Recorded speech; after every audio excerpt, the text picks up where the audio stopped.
আমরা সকলেই জানি বাংলা চলচ্চিত্রের কিংবা অভিনয় জগতের কিংবদন্তি অভিনেতা প্রবীর মিত্র।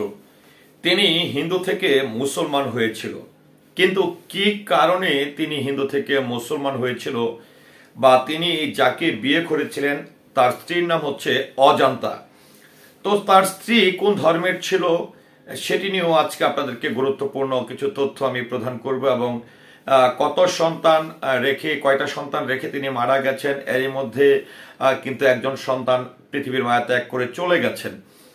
তো আজকে প্রবীর মিত্রর আসলে সবচেয়ে বড় তথ্যটি আপনাদেরকে দিতে চাই। অনেকেই কিন্তু প্রবীর মিত্র কিন্তু 2025-এর জানুয়ারি মাসে অর্থাৎ চলতি মাসের 5 জানুয়ারি দিবাগত রাত 10:30 স্কয়ার হাসপাতালে চিকিৎসাধীন অবস্থায় পৃথিবীর মায়া ত্যাগ করে চলে যান। তো প্রবীর মিত্রর মৃত্যুর সংবাদটি যখন আসলে ছড়িয়ে যায় তারপর থেকেই কিন্তু প্রশ্ন ওঠে যে প্রবীর মিত্র আসলে হিন্দু কিনা মুসলিম। কারণ যারা জানতেন যে তিনি মুসলমান তারা কিন্তু তার যে দাফনের বিষয় রয়েছে, জানাজার বিষয় রয়েছে, বা আমাদের মুসলমানের মৃত্যুর পর যে আসলে যে দোয়াটি আমরা পড়ে থাকি সেই দোয়া উল্লেখ করে কিন্তু অনেকে ফেসবুক স্ট্যাটাস দিয়েছে, যার পরিপ্রেক্ষিতে অনেকে কনফিউজড হয়ে গেছে যে প্রবীর মিত্র আসলে হিন্দু, তাহলে তাকে আসলে ইন্নালিল্লাহি ওয়া রাজিউন কেন বলা হয়। তো এই বিষয়টি নিয়ে যখন আসলে এই আলোচনা উঠতে থাকে তারপরে আমরা রাত 10:30টার পরে আমরা স্কয়ার হাসপাতালে ছুটে যাই। তারপরে সেখানকার গণমাধ্যম কর্মীদের সঙ্গে আমরা মুখোমুখি হই। তো আমি ব্যক্তিগতভাবেও কিন্তু প্রবীর মিত্রদার সম্পর্কে এতটা অবগত ছিলাম না যে ওনার স্ত্রী কি ছিলেন, কি কারণে তিনি মুসলমান হয়েছিল, পরবর্তীতে তার পরিবার পরিজনের যারা আছেন তারা কোন ধর্ম অনুসারে তারা চলছে, সেই বিষয়গুলো আমার মধ্যেও কিন্তু একটা কিউরিওসিটি ছিল। তো আপনাদেরকে একটু যদি বলি যে প্রবীর মিত্রদা তিনি আসলে মুসলমান হয়েছে, মুসলমান হওয়ার পরে কিন্তু ওনার একটি নামও দেওয়া হয়েছে মুসলমান হিসাবে, মুসলিম হিসাবে, যে নামটি হচ্ছে মোহাম্মদ হাসান ইমাম।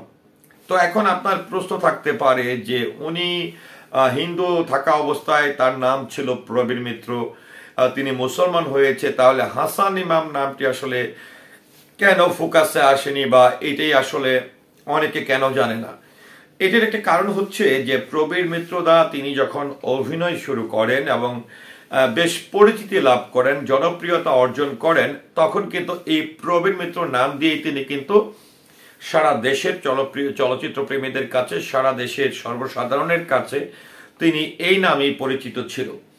তো যেহেতু প্রবীর দাকে সবাই প্রবীর মিত্র হিসাবে চিনতেন, তো প্রবীর মিত্রের জায়গায় তিনি যদি আবার সেই মোহাম্মদ হাসান ইমাম নামটি ব্যাখ্যা করেন বা সেটিকে ফোকাস আনেন, কারণ এখন দেখেন যেরকমটা সামাজিক যোগাযোগ মাধ্যম আছে, ফেসবুক আছে, যে কোনো পরিবর্তন যে কোনো সময় যে কোনো বিষয়ে কিন্তু সহজে নিজের পরিবর্তনটা আনা যায় বা নিজের প্রচারণা করা যায়। কিন্তু তৎকালীন সময়ে তিনি যখন আসলে অভিনয় শুরু করেন এবং জনপ্রিয়তা অর্জন করেন তখন কিন্তু তার এই নামটি, যে নামটি দিয়ে তিনি চলচ্চিত্রে বা অভিনয় জগতে যাত্রা শুরু করেছিল প্রবীর মিত্র, সেটি যদি পরিবর্তন করত তাহলে কিন্তু ওনার জন্য কিন্তু পরবর্তীতে এমনটা হতো যে তিনি পরিচিতি লাভ করার পরে নতুন করে আবার সকলের কাছে নামটা পরিচিত করা অনেকটা কষ্ট হয়ে যেত। যার কারণে যেহেতু সারা দেশের দর্শকরা, সারা দেশের চলচ্চিত্র প্রেমীরা, সারা দেশের মানুষ প্রবীর মিত্রদাকে এই নামটি গ্রহণ করেছে এবং এই নামের অভিনেতাকেই ভালোবেসেছে, যে কারণে প্রবীর দা তার এই নামটিকে প্রবীর মিত্র হিসাবে তিনি আসলে সব জায়গায় ফোকাসে রেখেছেন একজন অভিনেতা হিসাবে। তো এখন একটু যেতে চাই যে প্রবীর দার পরিবার সম্পর্কে। প্রবীর দার সঙ্গে বিবাহ বন্ধনে আবদ্ধ হয় অজান্তা নামের একজন মুসলিম পরিবারের মেয়ে এবং প্রবীর দা তাকে প্রচুর পরিমাণে ভালোবাসত এবং দুজনের প্রেম করে ভালোবেসেই তারা বিয়ে করেছিল। এবং প্রবীর দা যখন অজান্তা ম্যাডামকে বিয়ে করেন, অর্থাৎ ওনার স্ত্রীকে বিয়ে করেন, তখনই আসলে তিনি মুসলমান ধর্ম গ্রহণ করে তার এই অজান্তা যে ভালোবাসার মানুষটি রয়েছে, যাকে তিনি সবচেয়ে বেশি ভালোবাসতেন এবং যার জন্য আসলে ধর্ম ত্যাগ করে তিনি মুসলমান হয়েছেন, তখন কিন্তু এই অজান্তার জন্যই তিনি মূলত মুসলমান হয়েছেন। তো অজান্তা ম্যাডাম প্রবীর দার স্ত্রী, তিনি 2000 সালে পৃথিবীর মায়া ত্যাগ করে চলে যান। আর প্রবীর দাও কিন্তু দীর্ঘদিন ধরে বিভিন্ন অসুস্থতায় কিন্তু ভুগছিল। আরেকটি জিনিস প্রবীর দার যে বয়সটি সম্পর্কে আপনাদেরকে একটু অবগত করতে চাই যে প্রবীর দা 18ই আগস্ট 1941 সালে জন্মগ্রহণ করেন। তিনি ঢাকার মানুষ, ঢাকায় তার জন্ম এবং নবাব পরিবারে কিন্তু তিনি জন্ম। আর প্রবীর দার মৃত্যুকালে তার বয়স হয়েছিল 84 বছর, অর্থাৎ 84 বছরে পৃথিবীর মায়া ত্যাগ করে চলে গেছেন এই বাংলা চলচ্চিত্র কিংবা নাটকের শক্তিমান এবং কিংবদন্তি অভিনেতা প্রবীর মিত্র দা। তো প্রবীর মিত্র দার স্ত্রী সম্পর্কে বললাম, প্রবীর মিত্র দার ছেলের পরিবার সম্পর্কে একটু বলতে চাই, সন্তানদের সম্পর্কে। প্রবীর দা এবং অজন্তা ওনার স্ত্রী, এই তাদের সংসারে 3 ছেলে 1 মেয়ে ছিল। কিন্তু দুঃখজনক বিষয় হচ্ছে যে প্রবীর দার যে একদমই ছোট ছেলে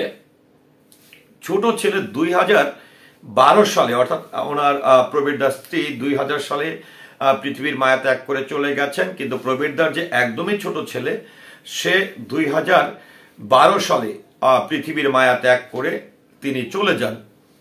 তো প্রবীর দার আসলে আমরা যতটুকু হিস্ট্রি জানতে পেরেছি যে প্রবীর দার মুসলমান হওয়ার পরে যে তার আরেকটি বিষয় হচ্ছে যে প্রবীর দার মেয়ে, তারও বিয়ে হয়েছে এবং প্রবীর দার আপনারা নিশ্চয়ই দেখেছেন যে প্রবীর দার 2 সন্তান কি আপনারা প্রবীর দা মারা যাওয়ার পরে আপনারা দেখেছেন। প্রবীর দা আল্লাহ তাআলার অশেষ রহমতে এবং প্রবীর দা সাকসেস একজন ব্যক্তি, যেমন অভিনেতা হিসেবে তিনি সফল, পারিবারিক ভাবেও তিনি কিন্তু সফল এবং তার 3 সন্তানকে তিনি মানুষ করতে পেরেছেন। আর প্রবীর দা আজ থেকে 5-6 বছর আগেও তিনি আসলে ধানমন্ডিতে থাকতেন না, কারণ অনেকেই বলতেন যে উনি ওল্ড টাউনের মানুষ, তিনি ধানমন্ডিতে কিভাবে আসলেন, এটি নিয়ে অনেকে প্রশ্ন তুলেছে। তো যেটি হচ্ছে যে প্রবীর দার যে বড় ছেলে মিথুন, সে আসলে ধানমন্ডিতে থাকে। প্রবীর দার সর্বশেষ যদি 4-5-6 বছরের কথা বলা হয়, প্রবীর দা আসলে এই বাসাতেই তার বড় সন্তানের কাছে এবং পরিবারের সঙ্গে তিনি সেখানে বসবাস করতেন। আর প্রবীর দাকে কিন্তু 2024-এর গত ডিসেম্বরের 22 তারিখে তার শারীরিক অবস্থার অবনতি হলে তাকে কিন্তু নিয়ে আসা হয় স্কয়ার হাসপাতালে। সেখানে প্রথমে তাকে সিসিইউতে ভর্তি করে সেখানে চিকিৎসা নিচ্ছিলেন। তারপরে তিনি যেদিন আসলে পৃথিবীর মায়া ত্যাগ করে চলে যান, অর্থাৎ পরলোক গমন করেন 5 জানুয়ারি, সেদিনই আসলে ওনাকে সিসিইউ থেকে তার শ্বাসকষ্ট বেড়ে গেলে তখন তাকে কিন্তু নিয়ে আসা হয় আইসিইউতে। এবং প্রবীর দার সর্বশেষ যে সমস্যাটি সবচেয়ে বেশি প্রভাবিত করেছিল সেটি হচ্ছে ওনার লাংসে পানি চলে এসেছিল, লাংসে ইনফেকশন হয়ে গিয়েছিল। তো ভিউয়ার্স, যাই হোক, প্রবীর দা হিন্দু থেকে মুসলমান হয়েছেন সর্বশেষ।